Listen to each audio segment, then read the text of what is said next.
And we're live. Hey, everybody, John Malanka, United Patients Group. Be informed and be well. And we thought we'd do something in the spirit of Thanksgiving. So happy Thanksgiving to you. Happy Thanksgiving to Edgar and Anna back there. And Edgar and Anna, Edgar's a professional chef, a culinary chef. And I asked him if he and his wife would join us for a little Thanksgiving tribute. It's been a crazy year for all. And so I wish everybody happy Thanksgiving. So Edgar and his wife, Anna, are from the Boston area, and their company is called Dope Dinners. Sorry. Dope Dinners, that's right. I'm so excited to get this out. I'm like, I'm not going to blow it. I'm not going to blow it. But Dope Dinners is the name of the company, Dope Dinners Boston. Social media will get all that out for you today. But welcome, guys. Thanks for coming on. Yeah, thanks for having us, John. And happy Thanksgiving to everyone out there. Hi, John. And our audience is going to love this. So we've never done this before, and this is the first. I've done podcasts, we've done filming on a bunch of different things. We've never done the cooking show, and awesome. So I want to thank my colleague and friend Beth Dost, RN, who has been on the show and done a lot over the years with us. Who you guys both know, or Anna, you know, and Yeah. So I said, who can we get on here to do a cooking show? And they're like, oh, who can we get on? We have the perfect couple. Welcome. And thank you, Beth, for your connections and what you do for this industry and beyond. And so what are we doing today? I've done a little prep here, and I'm excited to share with the audience. And I know this will be my part of my dinner tonight, but can you share what we're doing?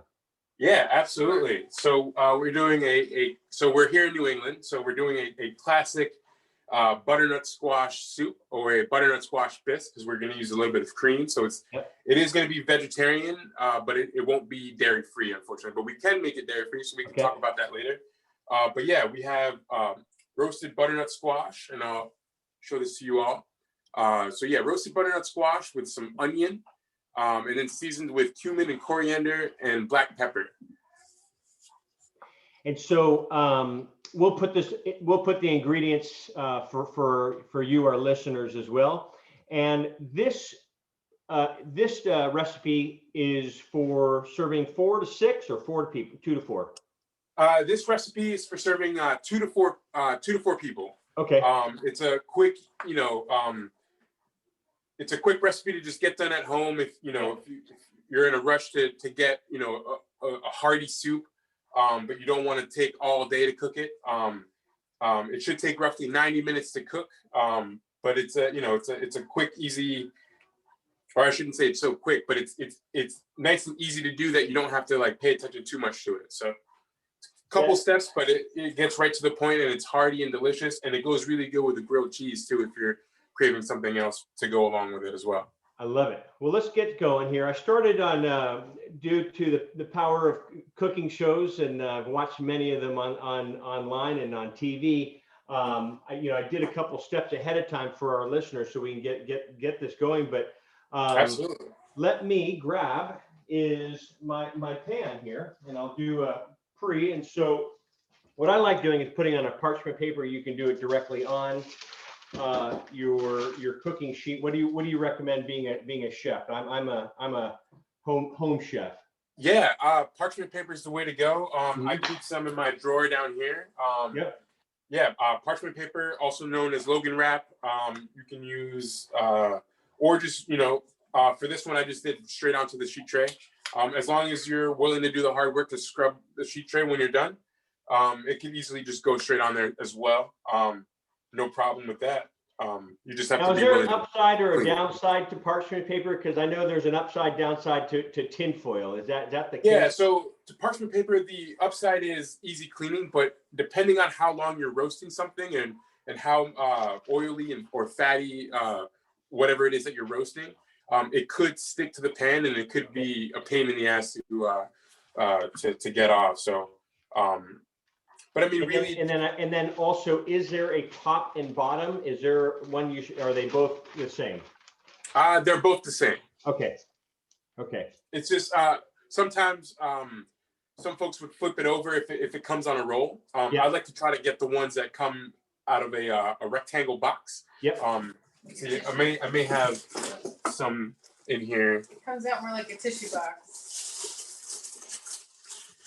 pardon my messy drawer here, but yeah, like so this.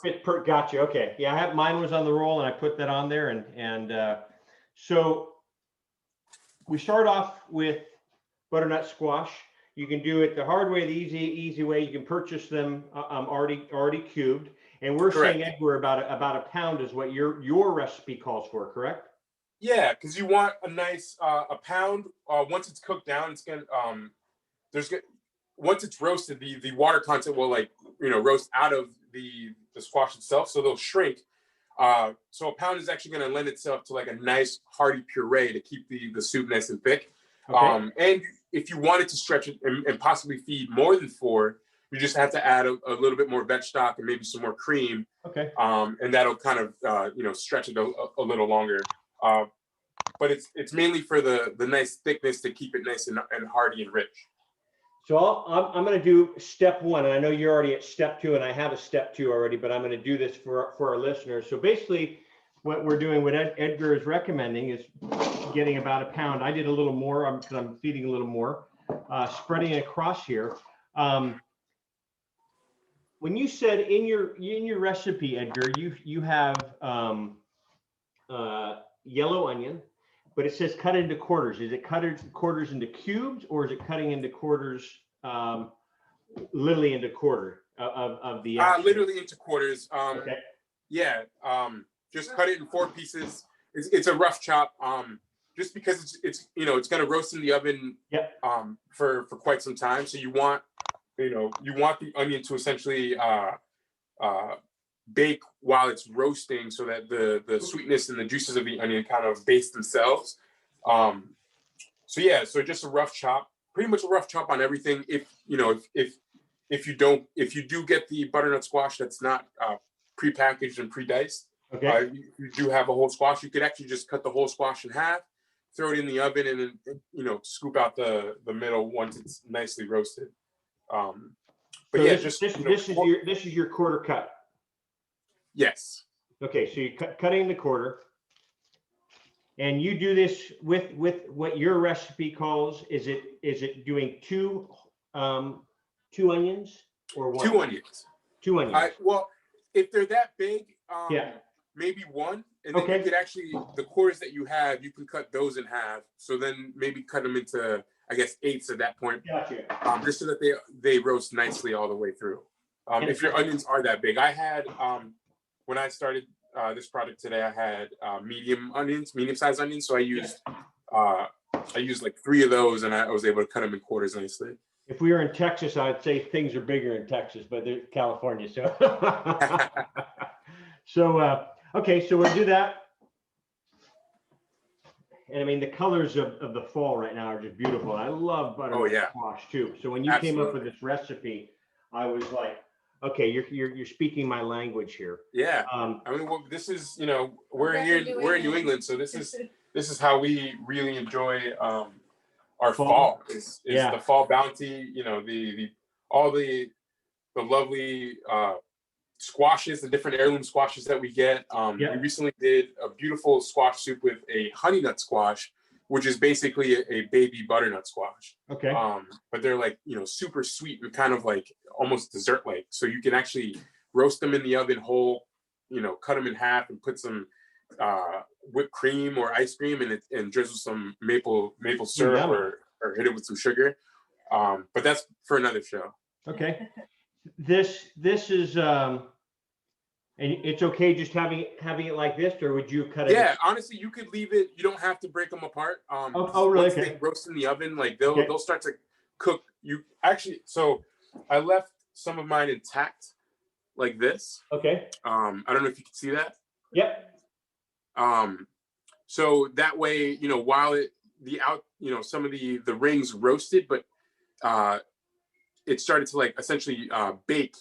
Okay. And kind of like caramelize the inside, and so everything got soft. So you want the sweetness to kind of lock in there as well. Okay. So what we're going over here, I have the salt, pepper,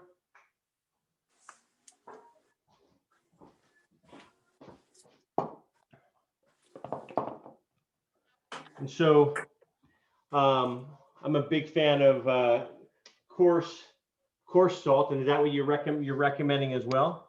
Yeah, absolutely. Coarse salt, kosher salt. Kosher salt is what I was getting at. Yeah. So, Yes, that's my go-to, only because the granules are bigger. yeah. It's a bit harder to over season. I think a little kind of goes a long way with it. And then a little pepper after that, correct? Yes.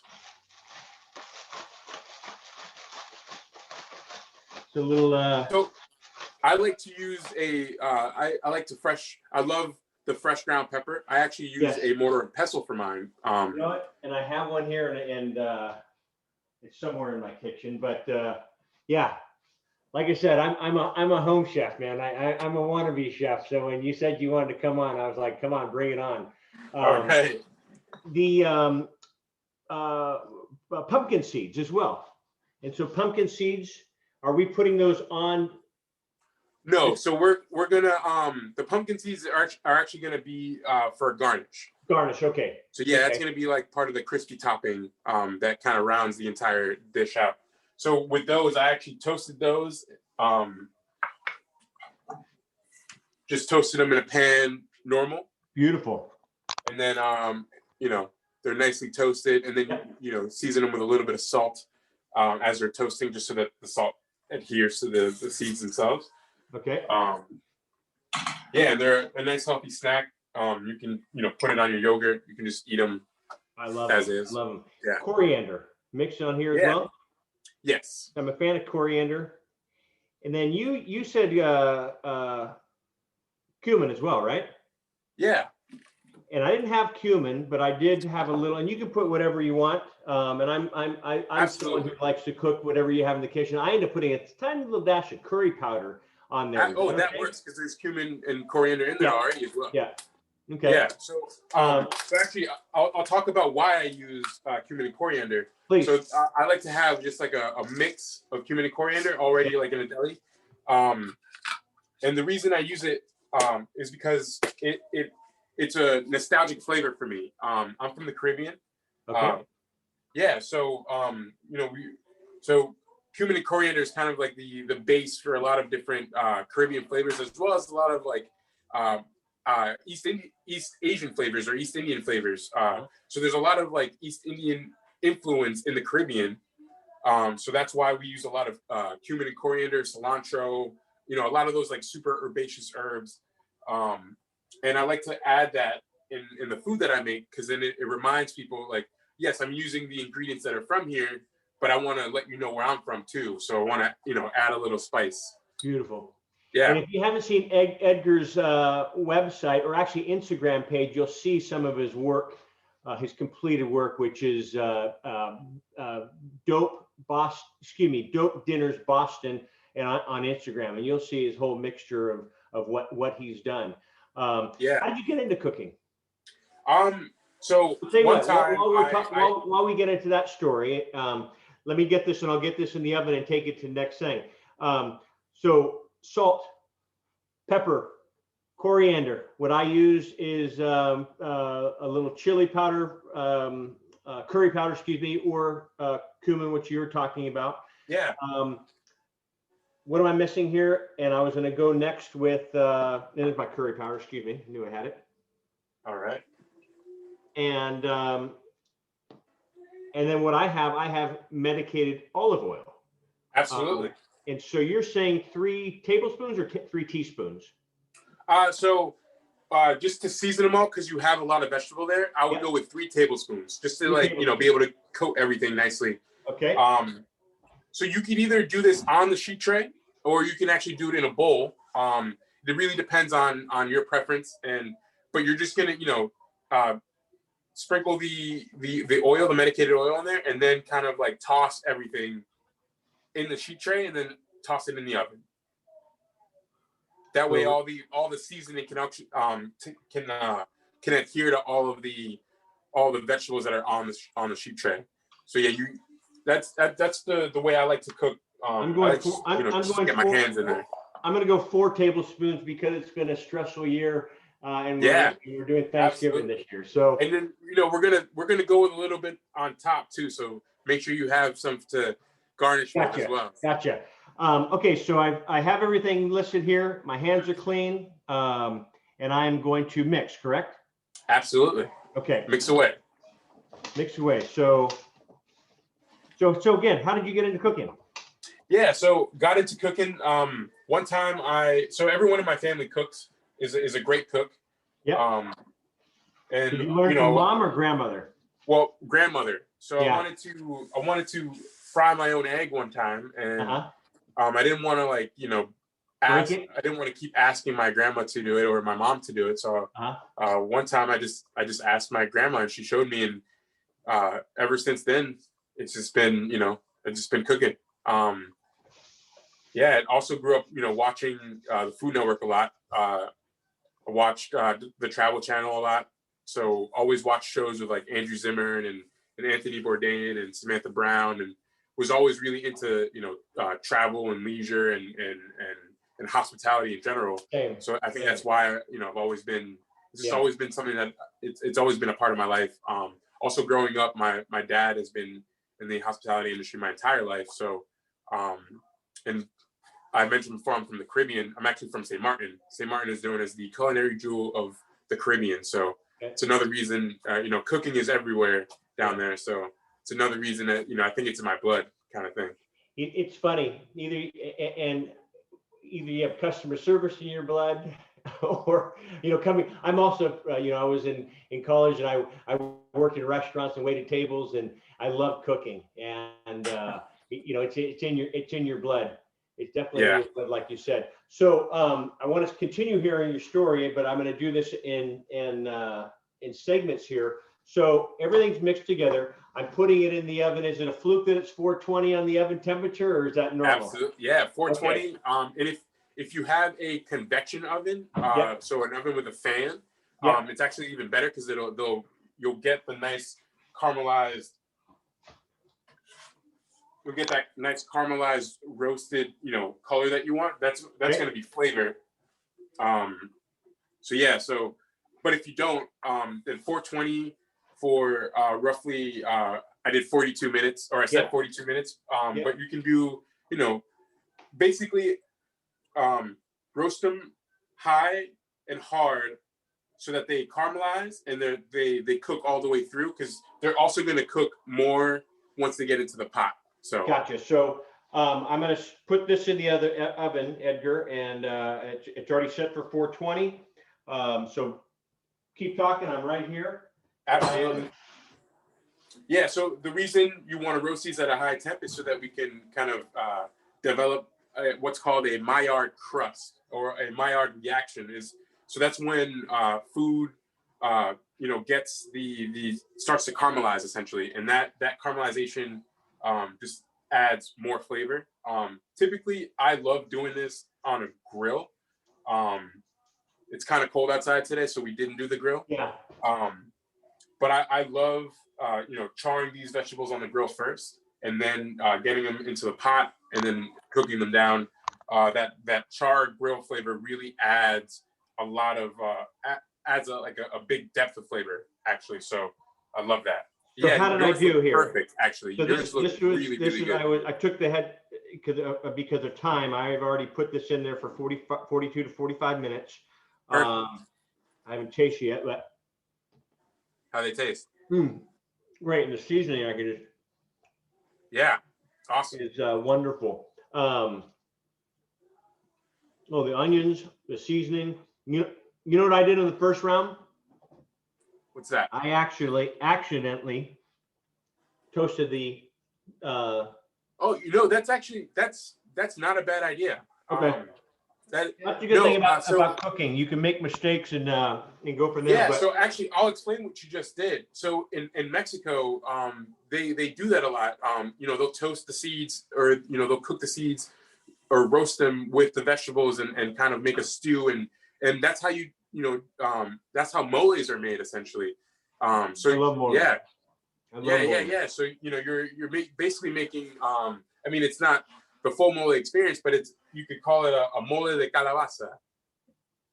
You know, It's the mole. What is it? mole de calabaza, because calabaza is a Calabaza. Mole de calabaza. Yeah. Good. All right. So my mistake added a little flavor. And the good thing about cooking, and actually, you know what? I would cook everything that you have there because that's just going to add even more depth of flavor. And that's what I was talking about earlier. Like, you know, roasting all of that and then pureeing it and then, you know, having it, you taste every little step, and then the smokiness and the roasted flavor just really comes out, and it's just it creates a wonderful experience. Well, good. So next step, I have in the pot over there, and you call it as a hard pot, I guess, what you called it? Yeah, or a heavy bottom pot. Heavy bottom or pot. You could use. So I have something similar to you.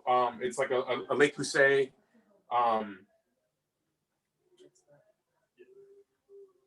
Okay, so I'm going to put that in there. When the roasted. Yeah, I have something similar to you. Okay, so let me get the head start on there with you. And so what we're doing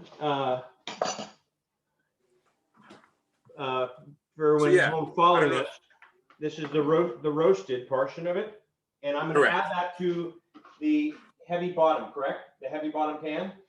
Yes. That I've already included. That I put in here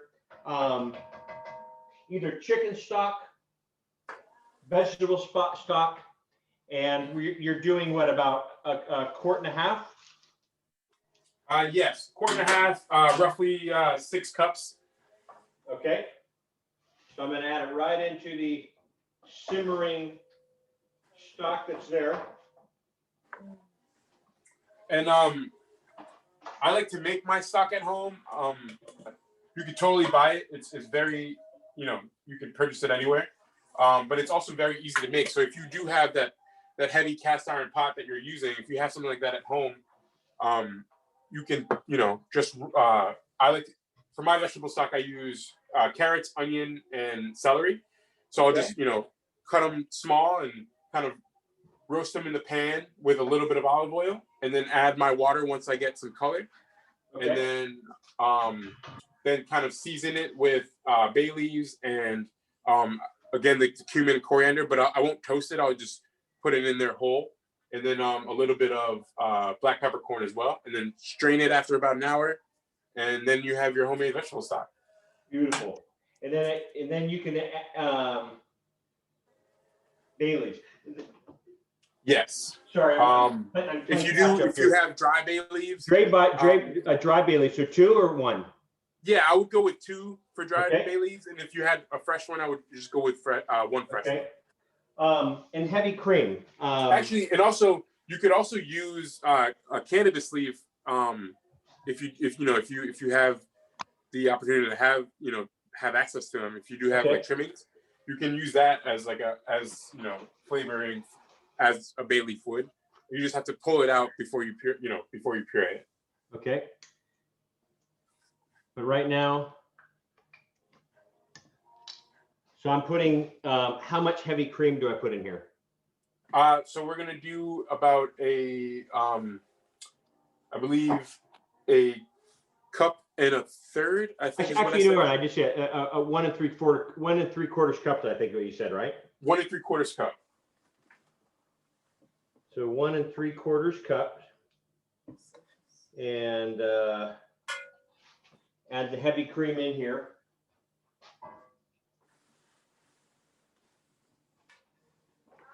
Well, it's a beautiful day here, so we're not experiencing the cold chill that you have out there in New England. Yeah, it was a pretty chilly, gloomy day today, I'm not gonna lie. So something like this for dinner is perfect. Yeah. Any plans for Thanksgiving? What are we doing for Thanksgiving? We're not doing any dinners, given the recent, uptick in COVID, but we are gonna, cook for ourselves, and probably just gonna cook some chicken, and Anna's gonna cook her famous stuffing, or her nanny's famous stuffing, and she's gonna cook her nanny's famous eggplant, which are 2 dishes that I will go to the end of the world for. Yeah, so we're gonna just stay home and cook way more than for 2 people. Yeah. and just eat it and all. Just eat it all. And how long does this last if you overcook it? Like you said, 4 to 6, but right now, if it's just the two of you at home, can you put in the refrigerator, freezer at all? Or Oh yes, absolutely. Yeah. Once you puree it, you can put it in the fridge. It'll keep in the fridge just because there is dairy in it.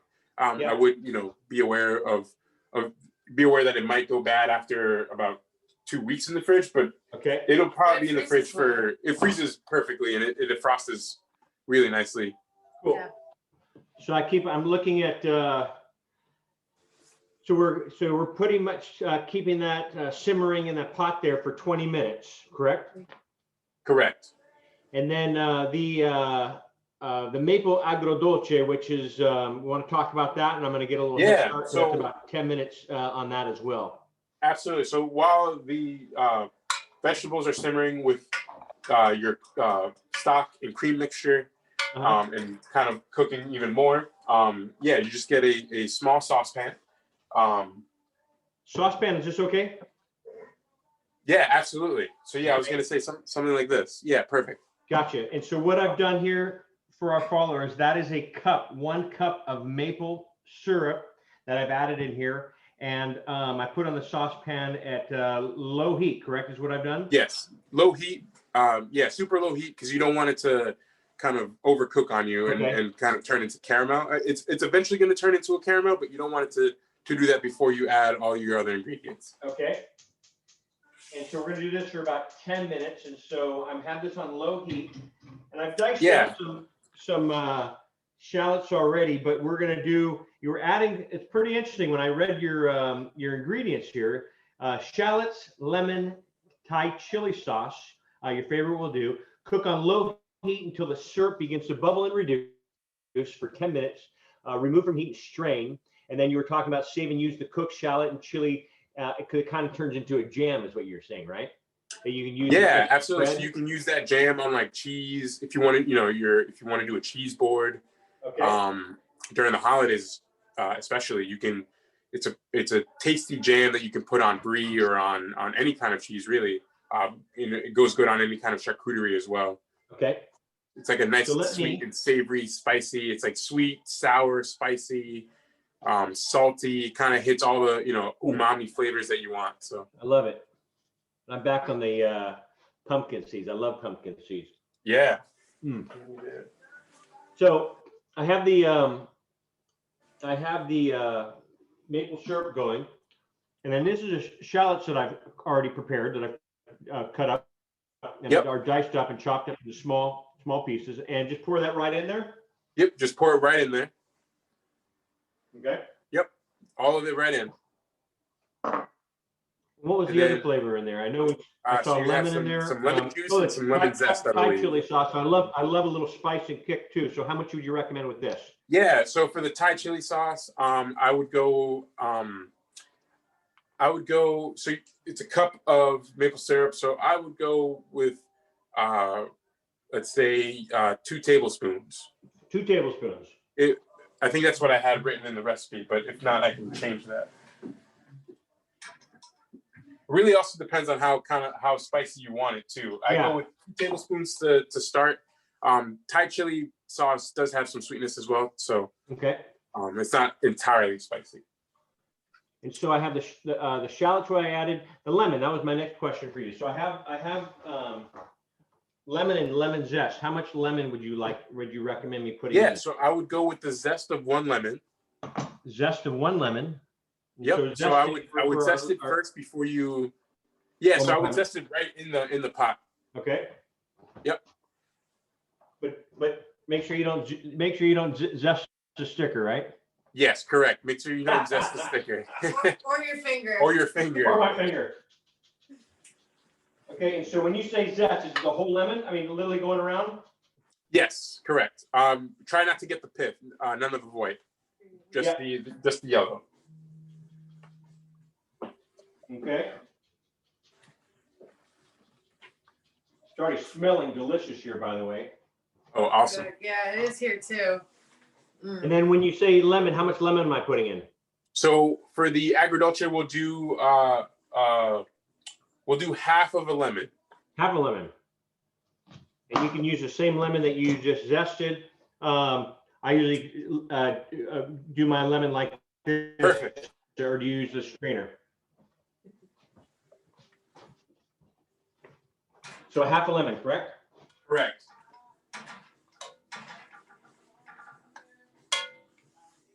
And this is still on a low simmer, is what you're saying? Yes. And then just like let it all cook Okay. for, I would use a wooden spoon and kind of, stir everything into that's in the pot. And just keep, What'd you call the spoon? It's called a which spoon? a wooden spoon, just a wooden spoon. Oh, wood. I thought you said a witch spoon. I said, I've never heard of a witch spoon before. Oh, no, wooden spoon. Yeah.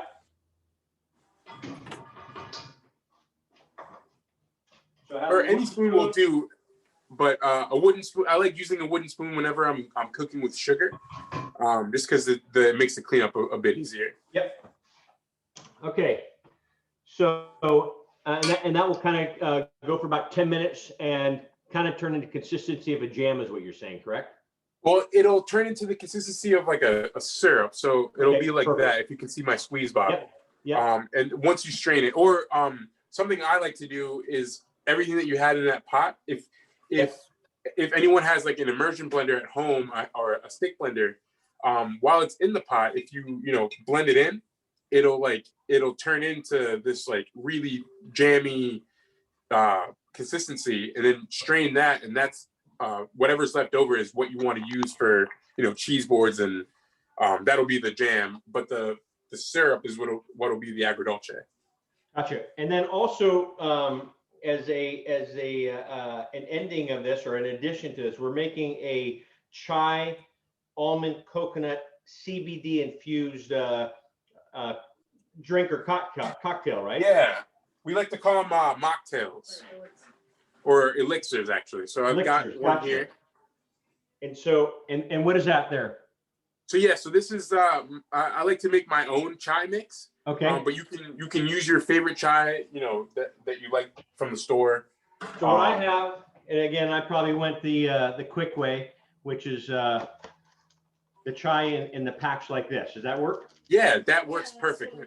And so, am I putting this, making a chai tea like in because these are little tea bags, I believe, and am I just putting it in the hot water in tea bags? And am I putting this in hot water and making tea with it? Yeah. So instead of hot water, I use coconut milk or a coconut almond mix. But warm or not warm? Warm. Okay. Steep the tea. Yeah. So I steep the tea in that. You can actually use your favorite, like if you want to make it more of a dessert, you can use like your favorite sweetened coconut milk. Like the one that comes in a can, and then just cut it with a little bit of almond milk, and use that to steep the tea in, and kind of make it more of like a fun dessert, and then add your favorite CBD into it. So basically, shall I start boiling something in here with the little Yeah. And would you go with the almond or coconut, or are you doing both? I do them both. Okay.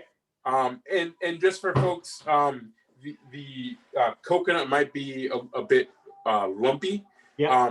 But again, once you strain everything, you could throw that in a blender and blend it all, or even just strain it, and then sweeten it with a little bit of maple syrup or turbinado sugar, or even brown sugar.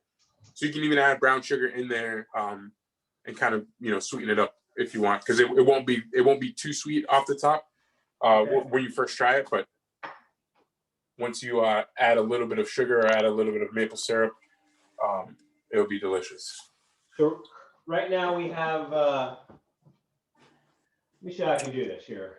I'm going to bring you guys over with me to take a look Yeah, at absolutely. what's happening in the kitchen here. So right here, is that cooking too hot? Oh, that looks beautiful.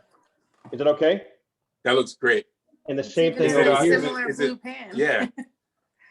So That's great.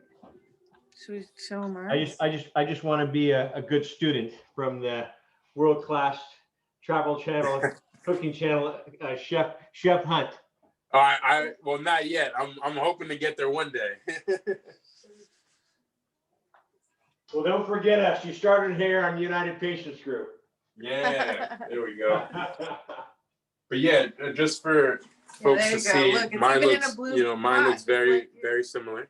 Okay, so mine looks a little more watery than not, or I should say watery, more liquid. Did it cook off? Yeah, mine reduced a little bit. So, as it cooks, when it cooks for that 20 minutes, it'll reduce. And once it reduces, you'll kind of smell the cream caramelizing a little bit. Okay. Once that happens, and then that's when that's when it's pretty much ready to, and all the vegetables in there will start to break down, and that's when it's ready to puree. Yeah. Oh, it smells so good. Yeah, I can already smell it here, and yeah, I mean, you can even cook it for longer than 20 minutes. I said 20 minutes just because I wanted to make it easy on the average home cook that wants to just get dinner going. But if you wanted to potentially cook it for an hour, you could do that. And you would definitely have it a little simmer and a low heat, correct? Yeah. Low and low. And you know what? I even like to at this point, I even like to season the cream mixture or the pot that you have, like the liquid. I like to season that with the same seasoning that I roasted the squash with, because then that'll kind of bring out a bit of that flavor. More flavors. More. Okay. Yeah. So while we're doing that, tell me what you're doing at Dope Dinners. I mean, because I've been on your Instagram page. Impressive stuff. Like I said, I was in the restaurant business for years, and so I'm a foodie at heart. Yeah. And seeing that, I was like, wow. I mean, you have some beautiful creations, and now with your beautiful creations, you're incorporating cannabis in there. And so you want to talk about some of the things that you're doing, what you've done, what you plan on doing?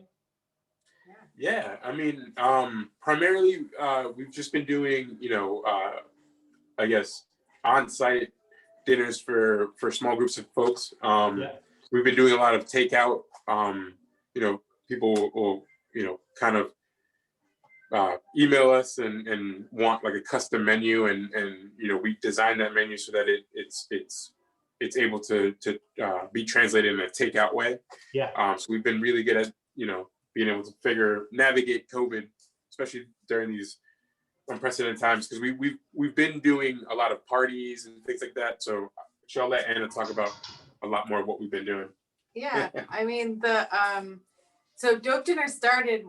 We've been married. It was 3 years in August, and so we. Thank you. Congratulations. Thanks a lot. So we took like a belated honeymoon a few months later, and as the story goes, we were sitting on a beach in Mexico, and that's when we sort of put this whole vision together and put it out there, and came home and started doing it, and started basically doing it for friends, and we would do a 5 or 6 course meal for 6 to 12 people. That's kind of our sweet spot. So, and then before COVID, we would do sort of seasonal parties where we would be able to keep the price a little lower. People could come meet us and just, have a party, which of course, that's something we're really missing right now. But I've heard of your Beth Dostro. I mentioned at the beginning, her daughter and her husband had been to one of your dinners, or they had you for they hosted one at their home. We did a birthday dinner. They're wonderful. They're big supporters. Yeah, we love them. Yeah. Well, I started United Patients Group from an idea with my wife back in 2010, 2011. And so when I hear her that's awesome. doing stuff like this, I love it, and nice. Keep going, because it's such a, isn't it a great feeling that you can do this with somebody and it's not work. It's fun, and you can spend, at least for me, we enjoyed 24 hours a day, and it was normal, and and so you guys, and I'm certain there's things that you love doing, Anna, that Edgar doesn't like doing, and vice versa, and it's called team, and I think that makes a great partnership, not only in business, but in life, and happy anniversary to you both. And I think that's Yeah. awesome. Thank you. I love it. I love it. Thanks a So, lot.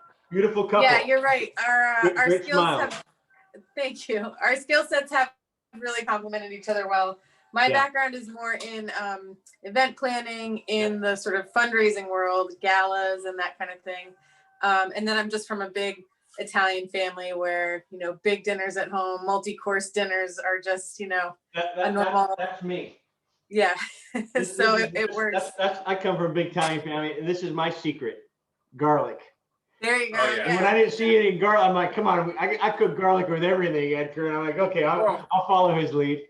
We use a lot of onion though, so. Yeah. I mean, he makes his own fresh, he'll dry out the garlic and then grind it up like fresh garlic powder. I'm like, okay, this works. All right, so what do you got up next? Oh wow, I can smell the chai. The chai. Yeah, so actually I can talk about my chai mix real quick. Yeah, please. So want to let make me their get a head own start kind on of- you. So while this is almost done simmering, which is the vegetables. So I have that over here.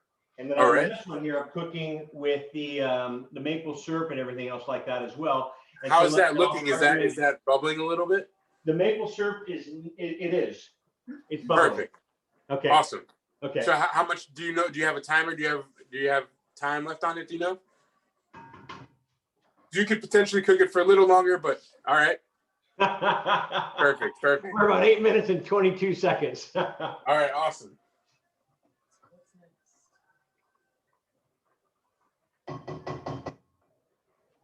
Yeah, so wait, so how much longer do you have on do you have time? Are you I guess on schedule to puree your soup now, or Give me a couple more minutes on the puree, but I can start setting up the chai mix as we go. So I have, boom, where did I put it? Right here, saucepan. Another saucepan, which I'll put the coconut and almond together in there, coconut almond milk together. Yes, so you're gonna put all the ingredients in there together, and then and steep it on a super low simmering heat. Okay. Just like let it come together, and that'll stay on there, until everything's done, and then pretty much be ready by the time everything is set and ready to go. So I just went with almond breeze, almond milk. Is that okay? Yeah, absolutely. I did a little organics with the coconut milk. Does that work with you? Oh, perfect. Okay. Yeah. So I would go. So I would do a 1-to-1 ratio. So it's basically just as much as you want to drink or as much as you're trying to feed. Okay. For us, since it's just us two, I did 2 cups of each. Now, is that something you can store, or if is it something that you should just make, like if you have 4 people, just make it for 4 people? Oh no, it's something you can definitely store. Yeah, you can even enjoy it cold. You don't have to enjoy it hot. So Okay, so we'll do a 1-to-1 mix. So I'll go. Is 1 cup enough? yeah, absolutely.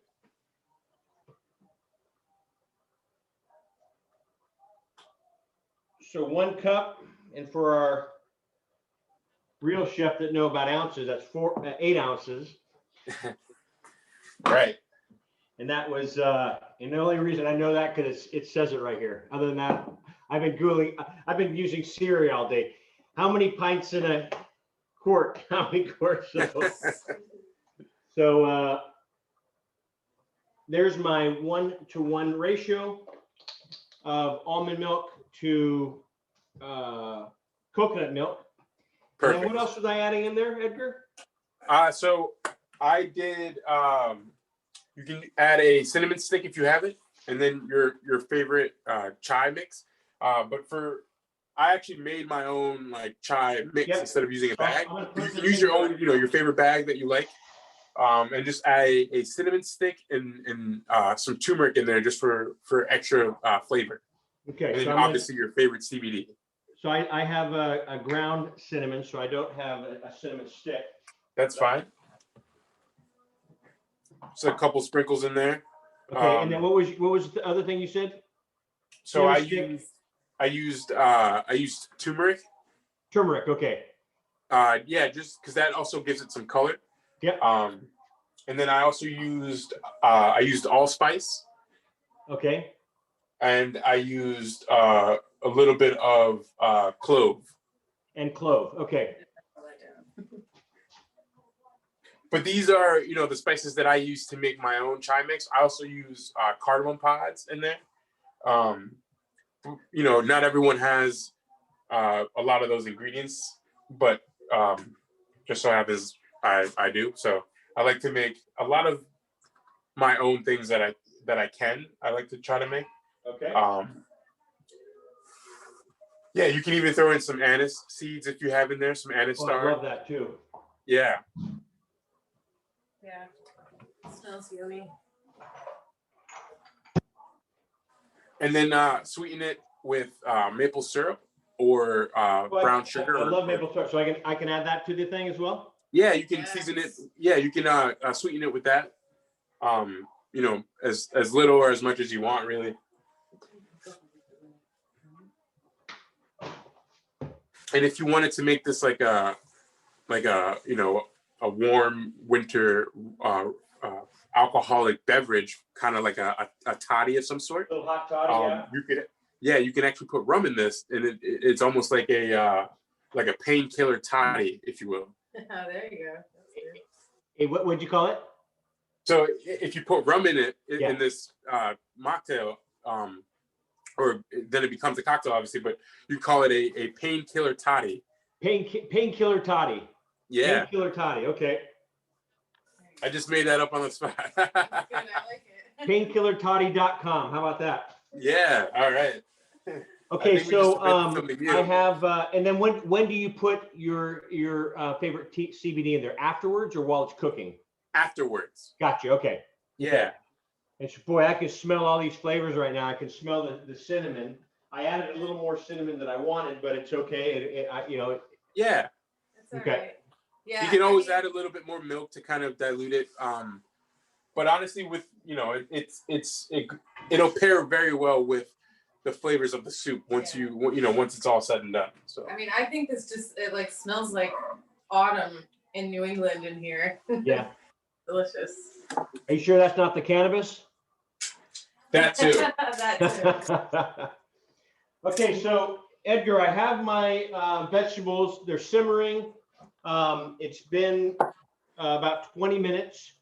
Perfect. And what do you recommend? Putting it into the blender now or straining it first? No, I would put it put it into the blender. So, but I'm putting it in the blender, but am I taking the bay leaves out, or am I blending it with? Taking the bay leaves out. Okay. And so because it's hot and it's warm, and so for our listeners that are doing this at home, I generally would put it in a strainer, but because the only two things I need to pull out are the bay leaves, I might just pull the bay leaves out and then pour. Yeah. So correct. So when you're doing that, so I would try to get I guess more vegetable than liquid in the blender, so that way you don't so it doesn't get too hot and kind of like explode on you. But obviously, some liquid to help get the blending process going. Yeah, and if you do have another, I guess another vessel, it looks like you're using a Vitamix. I'm using Vitamix, correct. Perfect. So that is my preferred blender. I know that not everyone will have one. But again, I just pulled out the two bay leaves that I put in there. But other than that, I can put everything else in there, correct? Yes. But you want me to get more vegetable than sauce, correct? Yeah, if you can, just so that it doesn't explode on you. Because if there's too much liquid in there, it'll pop the top of the. So I'm gonna do a little strainer here and do it that way. Perfect. I'm going to actually I'll wait till you're done, and then just to show folks at home, I'm actually going to use a hand blender to do this. I find this a lot easier than having to transfer it. That way, it kind of just all stays in one pot. This one I think we got for like $30. Okay. So this is the you can find these pretty much anywhere. I think they're a great tool to have at home, especially if you like making purees and for those soups. home chefs that don't have everything and you want it for Christmas, since we're a month out, $30. Yeah. Huh? There we go. And what brand is that? This is the OXO. OXO, yeah. OXO. Yeah, OXO makes really good products, especially for the grip. You know, you can grip things really well. It's really easy to clean. This comes apart so that, you know, this is dishwasher safe. Yeah, we've had this for 3 years, and it's a workhorse, and it's always has impressed me every time I use it. I like it because you don't have to like pick up the pot and pour it into something else. Which I just went through here. It limits the amount of steps. Yeah. So, So that looks perfect. so that's good. And so what I'm going to do, put this on here. Is it a heavy blend, low blend? What would you recommend? So I would start low. Yeah. And then, you know, kind of let things puree, Okay. like kind of break down a little bit more, and then kind of go higher and higher. Because you want like a super silky smooth puree. We want like a very, so we're gonna blend it for a little longer than you think that you should. Okay. So we'll go together. I'm gonna start low so it doesn't splash everywhere. Correct. And if you want to do the same, we can or just follow my lead. What are you also going to blend, or have you already taken that step? Oh no, I'm also going to blend. Okay. I don't know if I should put you on mute. So actually, this might be okay. I think I'll be fine. And so that's you're blending it directly in the pan. Yeah, so that's the beauty about these hand blenders is that you don't have to. There's no transferring, and there's no, you don't have to use that step. You just go directly into the pot and blend. Go.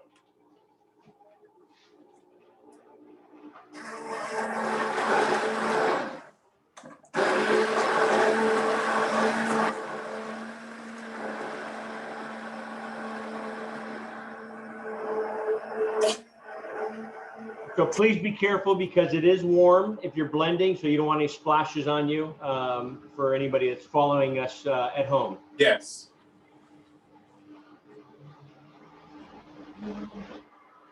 Yeah, be aware that everything is hot, so treat everything like it's hot.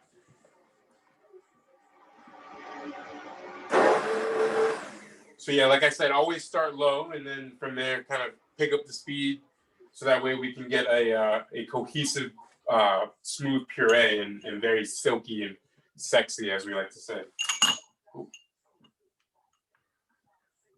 And so my chai tea is looks like it's bubbled up and it's warm. Perfect. So you can turn the heat off and let all of that steep together for a little while, and it'll be Okay. So I would say by the time we're done with the puree and plate our soup we're done with our puree, season it and plate our soup, then we're good to go. Okay.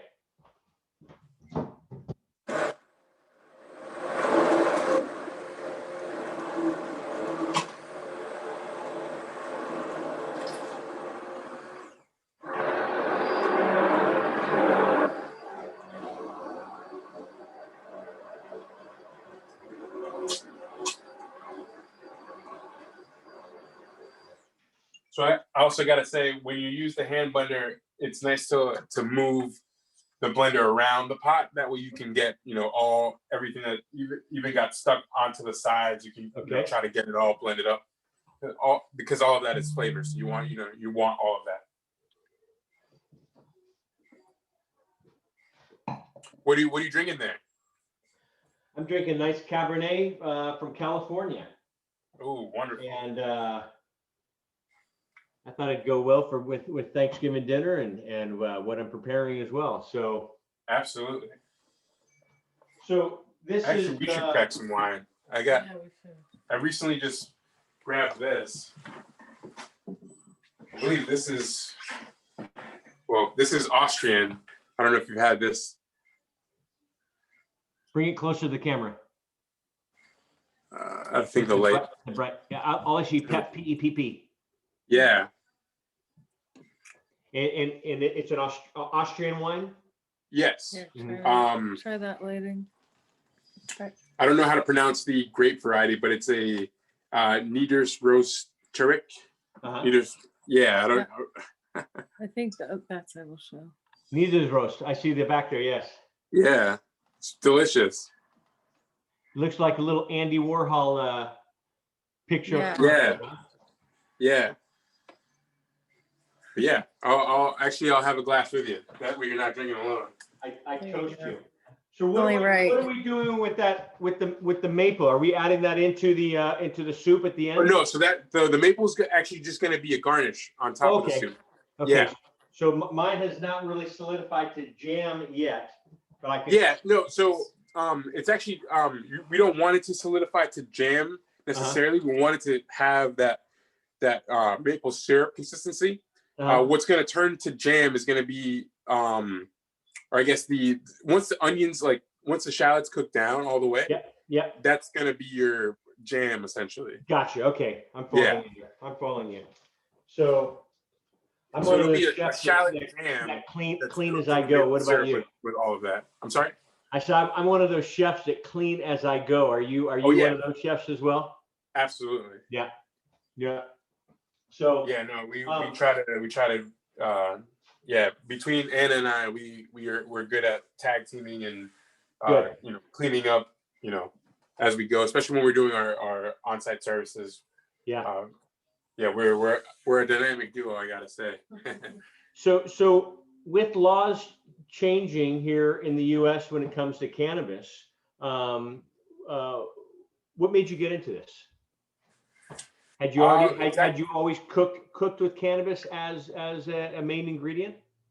Well, not always as a main ingredient. I think just in college, I went to Johnson & Wales, and I guess the group of guys that I lived with, we always smoked cannabis and enjoyed it, and always wanted to cook with it. And we always made ice cream, we always made treats and things like that. And that was something we did for fun. But it wasn't until moving to Massachusetts and kind of seeing the laws change and kind of putting, kind of like reigniting that passion or that that fun that we had when we were in college making edibles. And kind of like now with everything that I've learned in the culinary industry and kind of bringing that, bringing the knowledge and the skill and in using the ingredient, but like using it in a way that maybe hasn't been done before or is unique and to some perspective. I think it's pretty much a new trail that we're trying to blaze. So So when you cook with cannabis, and actually this is the first time I have cooked. I made brownies when I was in college as well, but I've never cooked with it. And so is it the same thing when you're cooking with it, like with an edible, where it could take an hour for something to kick in? And does every course that you're making have minute amount of dosage in there? I see these shows that on Vice and stuff like that where they're in a culinary, and I'm thinking, God, they must be just totally baked at the end and not able to even function. Is that? How do you do that? Because that's the part that I've never really understood. So basically, our mission is to make sure that you're not at a vegetative state by the end of our dinner. The doses do progress, but we try to get when we sit down with folks and curate and plan their dinner, we try to get a really good understanding for what their capacity is as far as how they consume cannabis, how often do they consume edibles, how often do they smoke, do they like bongs, joints, blunts, because all of that information kind of lets us know, all right, these folks want to be they either want to get a high dose dinner or kind of a moderate dose, low dose, and just feel good and have fun. Okay. So yeah, we try to do that. We try to talk to them and engage that and try to understand what they want and because we don't want to make anyone feel uncomfortable. Good. And so with that, are you generally using a cannabis infused butter, olive oil? Are you using the grinding the buds up and sprinkling the buds on as well, or are these all different ways? All the above. All the above. So yeah, I like to make olive oil, a kind of like a blended oil it's like vegetable oil and olive oil and a little bit of corn oil. So it's all blended together, but I'll infuse that. I like using that because it makes like a high smoke point, so I can actually like sear something with it. Okay. But yeah, olive oil for sure. Coconut oil, grapeseed oil. We like to make tinctures with grain alcohol. So making like an RSO or a Rick Simpson oil with grain alcohol, and kind of like letting that reduce down to like a syrup consistency, and a little bit of that goes a long way. And that has actually been a really good way for us to be able to do what we do, and kind of mask the flavors of cannabis a little bit. But often I'll make like, I have like I'll decarb or decarboxylize the cannabis and make like a salt seasoning rub or something like that, and maybe add that as a finishing. So it's already decarbed cannabis. So when you ingest it, it's already activated, but you get the taste. Maybe if it had like a high terpene profile and it goes well with what I want you to taste it, maybe like with a crudo or something like that. Yeah. That we like to kind of pair it that way. I recently made like a citrus salt. So I basically just took the zest of lemons and limes and dried them out, and kind of let them dehydrate for a little bit, and then blended that with salt, and then took decarb cannabis and then kind of finally ground it into that, and blended it all together and used that as a seasoning for a scallop dish that we did recently. So yeah, using it. You say scallop dish? Yeah. Yeah. Yeah. So we did a seared scallop. Yeah. And then I made a strawberry vinegar over the summer. So I used the strawberry vinegar to kind of like season the scallop a little bit, sear the scallops off, and then season it with the citrus, the cannabis citrus salt. And it was just like this explosion of flavor. I also paired it with a lacto-fermented green tomatoes that we grew on our fire escape. So nice. On your fire escape. I love it. I love it. You using all square footage. Maybe we'll do one down the way, because I do get a lot of requests about people asking, how do I infuse cannabis and make it into cannabis olive oil or butter? And so maybe we can do another show about that. Is it an easy process? It is pretty easy. It's just kind of like a waiting process, a long process, but there are tools out there that make it very easy for folks. There's one that we can talk about. It's actually from Massachusetts. It's called the Ardent or Ardent machine, or Ardent infuser. So yeah, folks can actually find them on Instagram or online.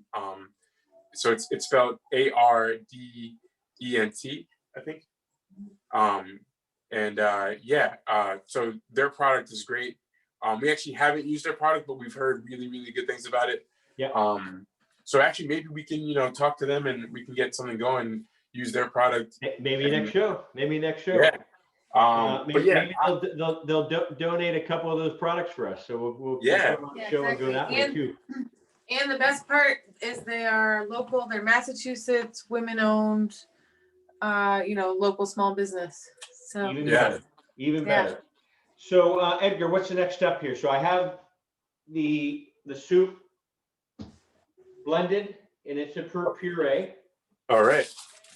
So I guess at this point I would taste it to make sure that the seasoning is there, as far as like the salt. And you can season it with a little bit more black pepper if you want, or more of the curry powder. Basically whatever you want to do. And you also want to taste it to make sure that the texture is where you want it. It looks If it's still a perfect. little stringy, then you want to puree it a little bit more. But it really, it really depends on how you want to serve it. Personally, I like to serve things whenever I'm making a pureed soup. I like to, really get it super smooth to the point where it's like silk. Oh man, delicious. Yeah, Oh, good. awesome. Mm.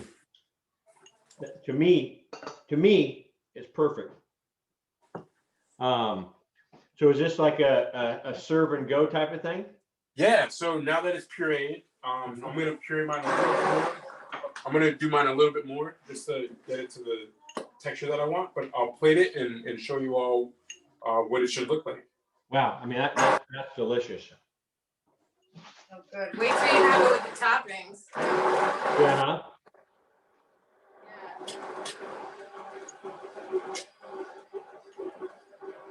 Yeah. Got the crispy shallots here. Is that the maple syrup? Whoop. That's okay. Pepitas, which are Yeah. pumpkin seeds. And then we've got some chives. Gotcha.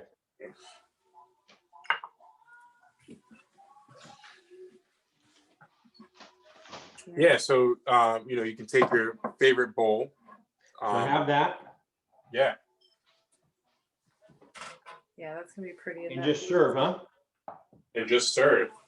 Yeah. So you'll see that it's pretty thick. Yeah, that's the way I love it. Yeah, so you can, if you wanted to serve more people and have it go a little longer, you could You could obviously thin it out a little. bit more with some more vegetable stock and some more cream. So is this where you guys now put the pumpkin seeds on top? Yeah, so you can lay the pumpkin seeds however you want.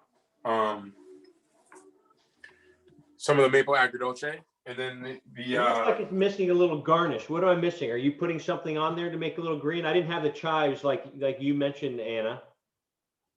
Yeah, that's just a so I always last minute garnish. chives. It's something we always keep as far as garnish it. But yeah, you can use whatever herbs you have Okay. in your fridge. You can use parsley. You can use basil. I You can use. I do like a little color on that, and We put one on top let me see here. of the soup. I Yeah, mean, it really looks- anything goes. anything goes, huh?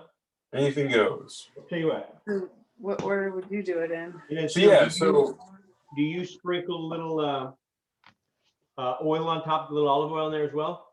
yeah. So I go with my infused oil. So I'll hit it with a little bit of infused oil. So that's my infused olive oil. Okay. And then I don't think it needs pepper, but I'm gonna, just for a yeah, little no, you can color on it's there. really We'll do good. that. Boy, this really is- whatever you want. I like to keep my maple agradulce in a squeeze bottle, so it's a little easier to handle. But you So can, I'm using a little sprinkle of what I'm making the agrodolce to put on top of this, correct? correct. Yeah. So Gotcha, just the liquid from the agradulce.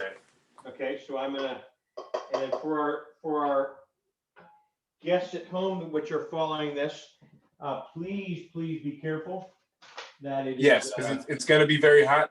So very hot. ideally, what you want to do, so exactly what you're doing, just gently, pour it over and kind of as much as you want, as little as you want. But just a liquid minus the. So I'm just doing, for our Yeah. followers at home. To be quite honest, you can put it all in there.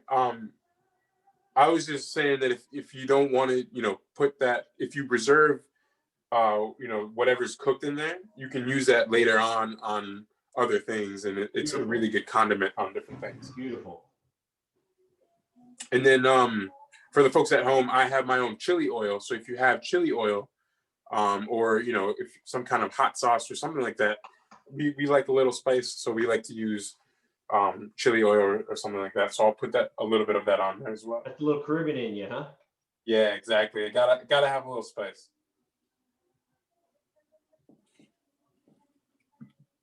Bingo. And then did we talk about the creme fraiche? You know what? We didn't, but go for it. Yeah, so creme fraiche, it's basically just basically like yogurt or sour cream, essentially. So with this creme fraiche, what I did was I took, so this one's a special one that I made. I made a preserved lemon creme fraiche.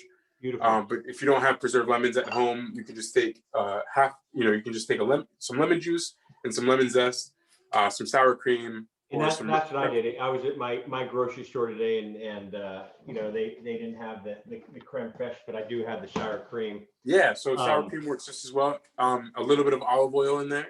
Yeah. And mix it all up. If it's too thin, maybe add a little bit more creme fraiche. I always start with like a cup or something like that. And then kind of go from there. And I'm going to do a little head start in front of you here. I have my little chai mocktail.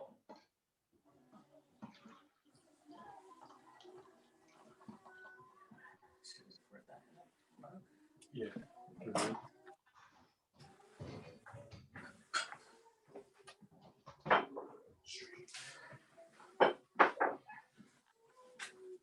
So is there any garnish in the mocktail, or is it just adding your CBD tincture?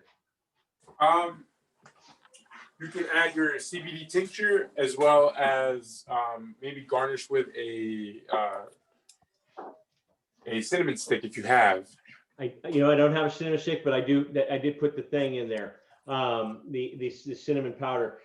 Yeah, maybe a little bit of cinnamon powder on top, or some cocoa powder on top. Yeah. And so for our listeners that have been United Patients Group followers for some time, I'm using my favorite CBD, which is aspen green, and you can go to our website and take a look at that at unitedpatientsgroup.com and go to the aspen green link. They are giving our followers 20% off discount, but CBD of your choice. This is what I use. It's USDA certified organic hemp. And so, and again, Edgar, if you don't have this, I'll send you and Anna some, or have them send you some of this product. It's yeah, that'd be great. Right now, we're actually using a really close friend of ours, Hemp and Flower from out in Colorado. What's it called? Hemp and Flower. Hemp and Flower. Cool. Yeah. But yeah, we would love to. Yeah, we would love to have that. I'll have them send it. And so for our followers that have not experienced aspen green, please take a look at, like I said, on our website. They're giving a coupon code UPGCBD for 20% off. And then what Edgar's using, one of his favorites, hemp and flower, is what you're mentioning as well. So you're saying, Edgar, I shook it up and I'm just putting it directly into the bottle, correct? Yes, and then just give it a little stir and enjoy.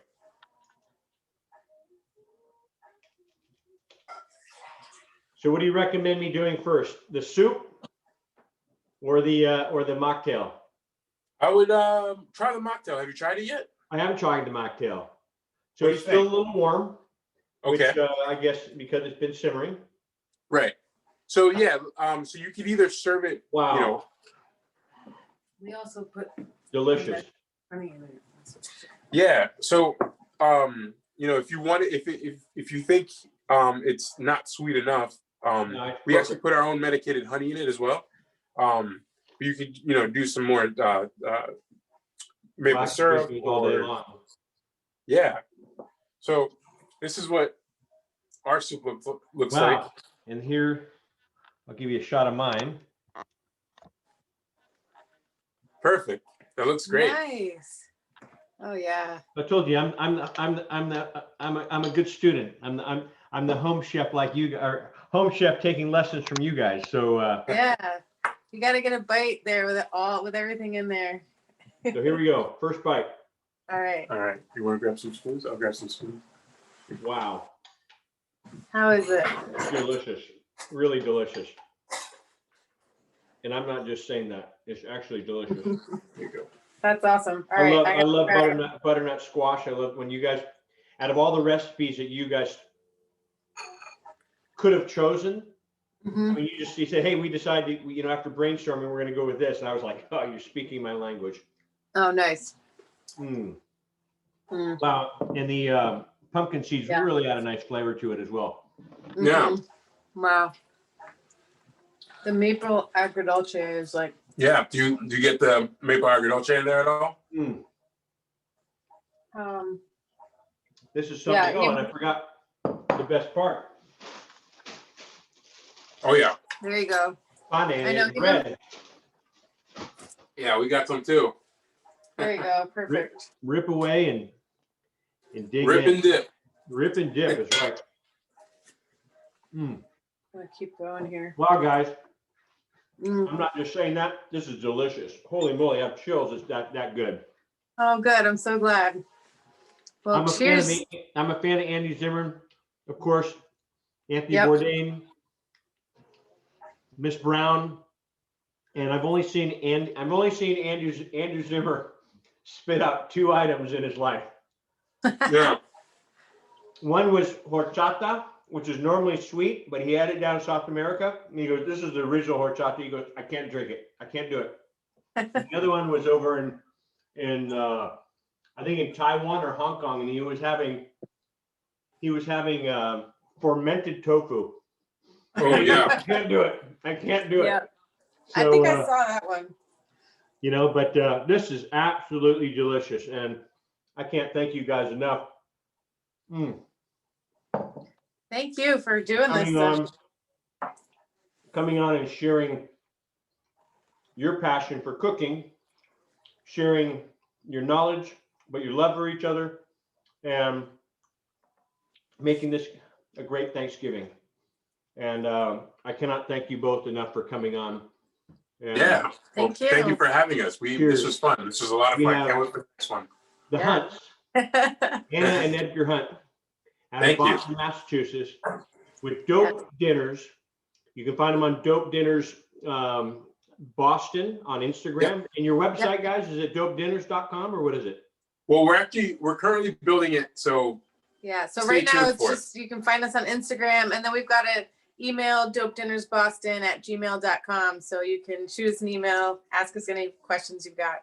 It's fantastic, and would love to have you back on. Let's make this a regular thing. absolutely. Great. And because the topic comes up, how can I cook with this? And I said, I really know nothing about cooking with cannabis. And so for you guys to come on and share your knowledge and passion, as I mentioned, I so appreciate it, because it is absolutely delicious.